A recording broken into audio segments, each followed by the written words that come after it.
Hey y'all, relatively quick one here and War 5, but a fun one as you can tell by this team. This is the first time I've brought Knull this season, mostly because there are two rank 3s in my battle group, but this did end up being what made the most sense. Havok versus Nick here is, like, fine, right? There's nothing particularly good about this matchup. This is just, I need Havok later. I'm comfortable fighting Nick. There's nothing really wrong with this fight, right? I have a rank 3 mutant. He'll be fine. I don't believe we have power backs on or anything like that. You just don't need it, right? I'm just going to hit Nick a few times. I'm going to make sure that I throw special twos while protection is down and we have the Fury. And then I'm just going to hold on to my striker for the second life so I can do the same exact thing. See, there's not a whole not a whole lot of complexity there. We could have potentially thrown the striker there, but it's not really worth it because we need to let him degen for a little bit. We need to build a little bit more power. Yeah, there we go. This one makes more sense. We're going to go ahead and throw it. Immediately block, hoping for exactly that heavy, and boom. There we go. There's our special 2. Doesn't quite finish it because we don't crit at the end, but that's okay. Don't quite get it down before protection, but there we go. Just one more medium. There's like nothing to that. We took some block damage. We'll heal back up before we have to take Onslaught later on. I'm sure that doesn't surprise a lot of y'all. For now, let's focus on America Chavez here. This is a rank 3 America Chavez on a node with Purify. Not Quicksilver's favorite. I don't know why I almost called him Pittsburgh. I have no idea where that came from in my brain. I'm going to blame the beer. But yeah, this is a really good fight for him. I've done this kind of fight with him before. It is possible to mess up, but as long as you time it correctly, it's basically the same theory as using Quicksilver in Arms Race, right? We're not worried about the ebb and flow at all right now. We're just building up Whiplash because we don't want to knock her down until we're ready to start that timer on our Fury. We don't mind that she went into a dimension because we're immediately going to knock her out of it. There we go. We go ahead and get that done. And we go straight into the special 2. Don't even bother with the striker. And thanks to the Fury from the ebb and flow, we end it right there. 43 seconds. You'll see me take a screenshot here real quick because certain someone in the officer chat that I won't shame or anything didn't think it sounded like a great fight, and I was going to gloat just a little bit, right? We have a good relationship over those kinds of things in SSx, but it's always fun to have a fight that was questioned go that well. Moving on to this fight here, the reason I'm taking this is because it is such a good fight for Knull, right? This is buffet over time. Hilarious that I missed that parry. Absolutely, whatever. That's the only real problem with this fight, right? Because everything else about it is going to go great. We're going to get clarity up very quickly thanks to the passive true accuracy on our heavies. There we go. We go straight into corruption here. And it'll be over pretty quickly, right? Like, this is a big Iron Man Infinity War, but this is a very, very good Knull fight. We don't really have to worry about regen because we have so much despair, and what's getting through isn't going to be a problem. We do big old degens there. We bait out this special. I could have punished that combo ender into my block, but I preferred to just wait out the special. Here we get a few more degens, and one crit on top of that closes it out without us worrying about the auto block. Which, of course, couldn't happen because of the tactic, but just a really, really strong node for Knull. You do not need a rank 3. You probably don't even need a rank 2 if you can avoid the mistake I made. So we move on to Havok here. This is, of course, the make a stand node, but it also has right back at it, and you just generally don't want to parry Onslaught, which I will say, I think makes this actually kind of a bad placement, because you're not going to be parry heavying Onslaught anyway, right? Like, that's just not how you fight him.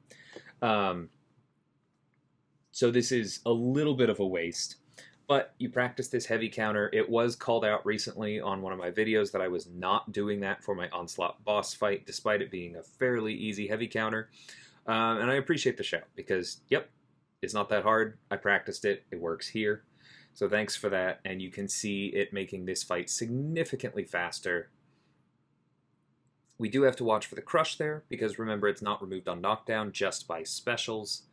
We go ahead and block here because we want that plasma debuff to do a bit more. There we go ahead and use the striker to get another heavy, which honestly I could have waited on, but that's fine. We just wait for one more heavy, counter that. I mean, we're just cooking with gas here. We really don't have to worry about hitting him all that much. This isn't that big of a health pool for him. As long as you have this heavy counter, he just kind of goes down on his own. And reminder, we are intentionally blocking the last 2 hits of the special one because it just ramps our plasmas that much faster. Moving on to our last fight here, we have Quicksilver versus Mangog on his usual placement. I honestly don't think that this is where he should live anymore, right?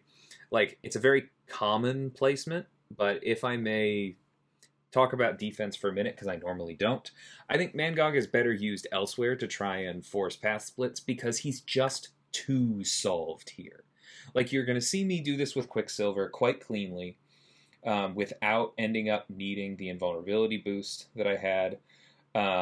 Mr. Fantastic does it well, even at the rank disadvantage. I've done that before. Silk does it great. I know I'm leaving people out. Like, I've seen it done with Cassie. There's so many answers to this node now in one of the spots on the map where anyone can get to for the most part that I don't think this is what you need to be doing.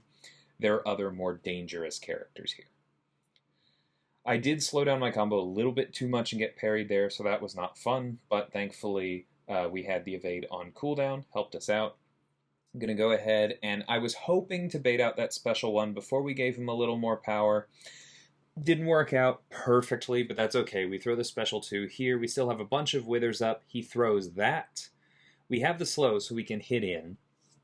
But the unstoppable still shows up because of aspect of evolution, right? So we are relying on the part of slow that allows you to ignore unstoppable rather than the part that causes it to not apply in the first place. Just clarifying that. We were hoping for that special one there so that we get the pause going. It's fine if the pause triggers on our withers, but that's not really what we're focused on. We want that trauma to stay up because we want to be able to hold on to it into, the striker. Here we get another pause. And now we're going to be able to medium, light, medium with the striker physical vulnerability still active and double trauma, and that's going to kill just about anything. I know some people really focus on going into terminal velocity with Quicksilver, but just to get on a soapbox about that for a second, I personally don't find it very helpful in war, or really anywhere outside of like Everest-style content. If you can hold on to the trauma from the special 2, stacking traumas by just throwing as many of those as possible is the way to go, in my personal opinion. I think you generally get more sustainable damage out of that with less hassle. You can get bigger spikes out of, going into terminal velocity and throwing this special 1, don't get me wrong, but I personally prefer to use my power this way. But yeah, that was my war. We won this one.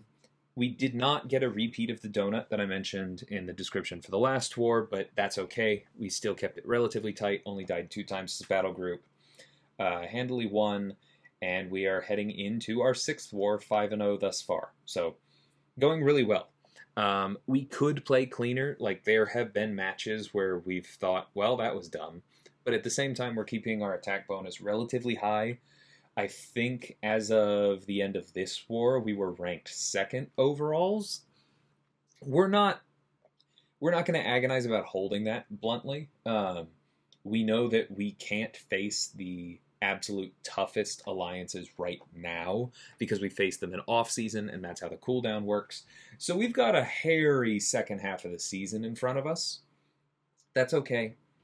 We'll deal with it as it comes. We're just playing as cleanly as we can now to set ourselves,